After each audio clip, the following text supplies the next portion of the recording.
मित्रांनो, आपण रोज आपल्या आजूबाजूला अनेक माकडं पाहतो. पण तुम्ही कधी विचार केलाय का, की आपल्याला कधीही एखादं माकड नैसर्गिकरित्या मरताना का दिसत नाही?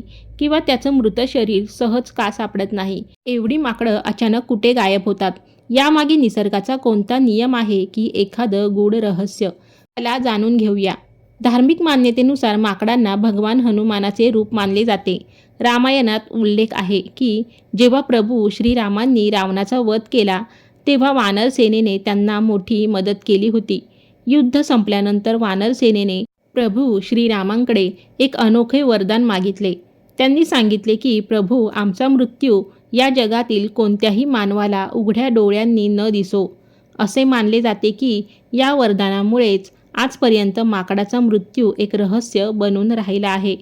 मित्रांनो, पण जर आपण विज्ञानाचा दृष्टिकोन पाहिला, तर यामागे प्राण्याची एक नैसर्गिक भावना आहे. शास्त्रज्ञांच्या मते जेव्हा एखादं माकड खूप वृद्ध किंवा आजारी होतं, तेव्हा त्याला स्वतःची कमजोरी जाणवू लागते. अशा वेळी इतर हिंस्र प्राण्यांपासून स्वतःचा बचाव करण्यासाठी ते माकड आपल्या कळपापासून दूर निघून जातं. ते जंगलातल्या एखाद्या अशा घनदाट आणि शांत जागी जातं, जिथे कोणीही पोहोचू शकत नाही. तिथे ते खाणं पिणं सोडतं आणि शांतपणे आपला शेवटचा श्वास घेतं. आणखीन एक महत्त्वाची गोष्ट म्हणजे माकडांमध्ये कमालीची एकता असते. जर कधी एखाद्या माकडाचा अचानक अपघात झाला किंवा मानवी वस्तीत त्याचा मृत्यू झाला, तर इतर माकडं तिथे जमा होतात.